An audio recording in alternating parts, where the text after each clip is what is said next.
Hello everyone, welcome to my channel. আমি সুজাতা। আমার নতুন একটি ভিডিওতে তোমাদেরকে জানাই ওয়েলকাম। তো সকলকে জানাই গুড মর্নিং। আমি কিন্তু অনেকক্ষণ আগে ঘুম থেকে উঠে পড়েছি। আজকে কিন্তু বাইরের ওয়েদারটা অনেক সুন্দর, আর আমি কিন্তু তার জন্য দেখো ঘরের যে টুকটাক কিছু শোপিস আছে ওইগুলোকে কিন্তু মুছে টুছে নিচ্ছি। তো আমার রুমে তো তেমন একটা বেশি কিছুই নেই, তো তেমন একটা গোছাতে হয় না। তো যেইগুলোই আছে সেইগুলোই আমি একটু গুছিয়ে রাখার চেষ্টা করি। তারপরে দেখো আলনাটায় কিছু জামা কাপড় এলোমেলো হয়েছিল, তো ওইগুলোকে একটু গুছিয়ে নিচ্ছি। তো বেশি একটা জামা এলোমেলো ছিল না, তো যেগুলো ছিল সেগুলো একটু গুছিয়ে নিচ্ছি। আমার কিন্তু ঘরটা কিন্তু অলরেডি কিন্তু একবার ঝাঁট দেওয়া হয়ে গেছে, যেহেতু আবার এই জামা কাপড়গুলো আর ওইগুলো মুছামুছি করছিলাম তো আর একটু নোংরা পড়েছিল। তো ওই নোংরাগুলোকে আরেকবার কিন্তু আমি ঝাঁটিয়ে নিচ্ছি। আর আমার কিন্তু ভিডিও করার জন্য একটা ছোট্ট মতো ট্রাইপড আছে, কিন্তু ট্রাইপডটা অনেকটাই ছোট, তার জন্য কিন্তু আর অনেকটাই হালকা, ওটাকে আমি কিছুর উপর রেখে মানে ভিডিওটা শ্যুট করতে হয়। ওইখানে যে একটা টুল দেখতে পাচ্ছ, এই টুলটার উপরে রেখে কিন্তু আমি সব ভিডিওগুলো শ্যুট করি।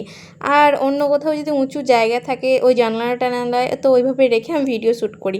তো এবার যাবো স্নান করতে। স্নান করার আগে কিন্তু একটু জল খেয়ে নিলাম। তো স্নান করার আগে জল খাওয়া তোমার উপকারিতাটা বলি। স্নান করার আগে জল খেলে কিন্তু ত্বক তোমাদের অনেক মসৃণ হবে। দেখো বাইরে কিন্তু পড়ছে বৃষ্টি, আর বৃষ্টির মধ্যেই আমাদের বাড়ির সামনে কে এসেছে দেখো, একটা ছোট্ট প্রজাপতি।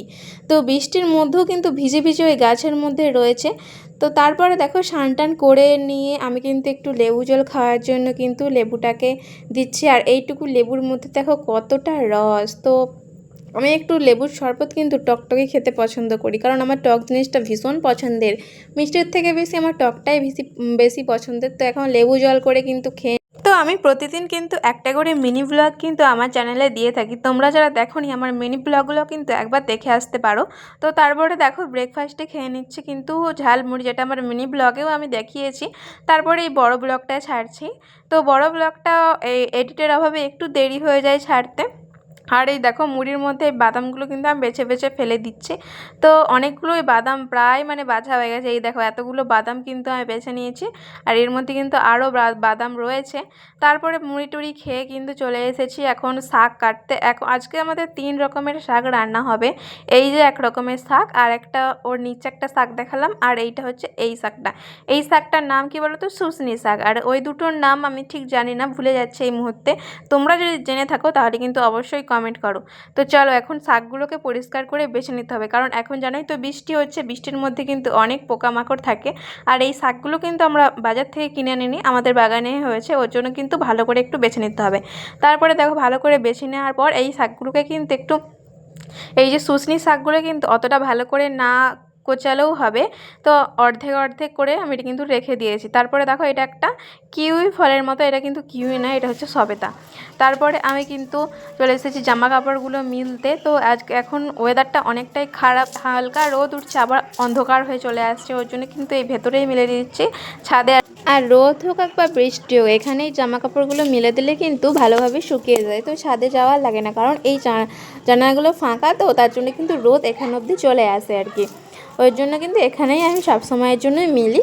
আর বৃষ্টি হলে তো এখানে মিললে হাওয়াতেই শুকিয়ে যাবে। তারপরে দেখো রান্না করতে চলে এসেছি। এখানে ভাত, আর এখানে হচ্ছে সেই যে শাকগুলো কুচিয়ে রেখেছিলাম, সেই শাকগুলো লবণ আর হলুদ দিয়ে কিন্তু হালকা একটু সেদ্ধ করে নিতে হবে। আর বেশি সেদ্ধ কিন্তু করলে হবে না, কারণ ওই শাকগুলো এমনিতেই নরম। আর ভাতের মধ্যে দেখো একটা আলু দিয়ে দিচ্ছি। যাই হোক শাকটা কিন্তু সেদ্ধ হয়ে গেছে, আর আমি কিন্তু ভেজে নিয়েছি। দেখছো এতগুলো শাক কিন্তু এইটুকু হয়ে গেছে। এই শুশনি শাকগুলো কিন্তু এইভাবেই মানে নরম হয়ে কিন্তু অনেকটাই কমে যায়। তারপরে দেখো এই একটা সরু গাছের মধ্যে আমাদের এত পেয়ারা হয়েছে। পেয়ারাগুলো বড় হলে কিন্তু তোমাদেরকে অবশ্যই দেখাবো। বাজে 4টার মতো, আর আমি এখন ঘুম থেকে উঠে একটু ছাদে এলাম, দেখছি যে বৃষ্টি হচ্ছিল, আর আমি আসতেই বৃষ্টিটা থেমে গেল। এটাই হয় আমার সাথে, আমি এলেই বৃষ্টিটা থেমে যায়। তো যাই হোক তোমাদেরকে একটা জিনিস দেখাবো বলে এলাম, কিন্তু আর দেখাতে পারলাম না কারণ বৃষ্টির জন্য। আর আমি একটা রিলসও করবো ভাবছিলাম, কিন্তু এই বৃষ্টির জন্য আর করা হলো না। তো যাই হোক দেখো পরিবেশটা কতটা সুন্দর লাগছে।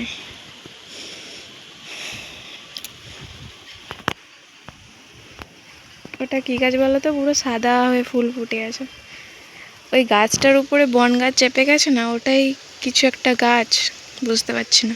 মানে গাছ তো বুঝতে পারছি, কিন্তু মানে ওটা ওই গাছেরই ফুল না, অনেক সময় হয় না অনেক বন গাছের উপর মাথায় চেপে থেকে অনেক ফুল ফুটে যায়, সেই রকম মনে হচ্ছে ওই গাছটারই ফুল। কী ফুল বুঝতে পারছি না। শ্যুট করছিলাম, আমার একটা টিপের পাতা এখান দিয়ে ঝড়ে উড়ে সেখানে নিচে চলে গেল। মানে কি জ্বালা এইসব মানে শ্যুট করতে। মানে যারা বড় বড় ক্রিয়েটর আছে তাদের কত কষ্ট হয় সত্যিকারের, যারা ভাবে ভিডিও করতে কষ্ট লাগে না, এই যে এখন নিচ থেকে গিয়ে আবার টিপের পাতাটাকে তুলে আনতে হবে। অনেক গবেষণা করার পর আমি মানে বুঝতে পারছি যে ওই গাছটা হয়তো নিম গাছ হলেও হতে পারে, আমি জানি না ঠিক, কিন্তু নিম গাছে এরকম সাদা সাদা ফুল হয় আমি কিন্তু দেখেছি। তো ওটা নিম গাছ হলেও হতে পারে বা কোনো বন গাছ হলেও হতে পারে। আর ওইখানে একটা গাছ আছে দেখ, অনেকটা বড়, ওই গাছে এই কদিন আগে মানে ফল হয়েছিল সবেদার মতো। আমি ভাবছিলাম যে এত বড় সবেদা গাছ হয় কখনো, কিন্তু ওটাও একটা কি অন্য ফলের গাছ। ওটা হয়তো না সেই একটা ফল হয় না যেগুলোকে আকাশে সে উড়ে উড়ে ছুঁটলে ঘুরিয়ে ঘুরিয়ে নিচে পড়ে, সেই ফলটার গাছ হবে হয়তো। ওই গাছটার নিচে গেলে কিন্তু আমি বুঝতে পারবো। কিন্তু ওই বৃষ্টির জন্য মনে হয় সব ফলগুলো পড়ে গিয়েছে, এত রোদ্দুরে তো সব ফলগুলো হয়তো শুকনো হয়ে গিয়েছিল। দেখো ঝড় উঠে গেছে, কিন্তু ঝড় মানে হচ্ছে, আমি ঘুমিয়েছিলাম তো বৃষ্টি হালকা হালকা পড়ছে এখনও। চলো আমার একটা রিলস শ্যুট করার আছে, মানে বৃষ্টিতে ভিজে নয়, এই একটা ব্যাকগ্রাউন্ড দরকার। পরে আসছি আবার। 6:30টার মতো, আর এখন প্রায় সব জায়গায় বৃষ্টি হচ্ছে বাইরে, আমাদের এখানেও কিন্তু বৃষ্টি শুরু হয়ে গেছে। তো বর্ষাকাল এখনো পর্যন্ত পড়েনি, হয়তো হয়তো আরও এখন গরম হয়তো 2-1 দিনের জন্য পড়তে পারে আমার মনে হচ্ছে যতটা। তো আজকে এখন তো মানে জ্যৈষ্ঠ মাস চলছে, তো আষাঢ় মাসেও বৃষ্টি হয় না তেমন এখন। আর আর এই বর্ষাকালে কি সমস্যা বলো তো, যাদের অনেক বড় লেন্থের চুল আছে তারা কিন্তু হচ্ছে এই বর্ষাকালটা চুল ভেজালেই কিন্তু চুল শুকোতে যায় না। তো আমার তো মিডিয়াম লেন্থের চুল, আর বেশি খুব একটা বড় না খুব একটা ঘন না, তো আমার কোনো সমস্যা হয় না। তো মাঝে মাঝে আমারও সমস্যা হয়ে যায়। আর অনেকে আছে না 2-3 দিন পর্যন্ত, 1 সপ্তাহ পর্যন্ত না চুল না ভিজিয়ে কিন্তু থেকে যেতে পারে, কিন্তু আমি কিন্তু সেটা আবার পারি না। এখন রাত্রি 10:30 বেজে গেছে, আর এখন কিন্তু ঘুমিয়ে পড়বো। আর তোমাদের সাথে আর রাত্রিবেলা খাওয়া দাওয়াটা শেয়ার করলাম না, ভিডিওটা এমনিতেই বড় হয়ে গেছে তার জন্য শেয়ার করলাম না। তো রাত্রিতে খাওয়া দাওয়ার পরে তারপরে শোয়ার আগে কিন্তু চুল বাঁধা আর স্কিন কেয়ার করা কিন্তু মাস্ট। আর আমি কিন্তু এই যে লোটাসের নাইট মানে ক্রিমটা ইউজ করি শোয়ার আগে। তো আজকের জন্য এই পর্যন্ত। ভিডিও কেমন লাগলো অবশ্যই একটা কমেন্ট করো, আর চ্যানেলটাকে অবশ্যই সাবস্ক্রাইব করে নিও আর একটা লাইক করে দিও। বাই।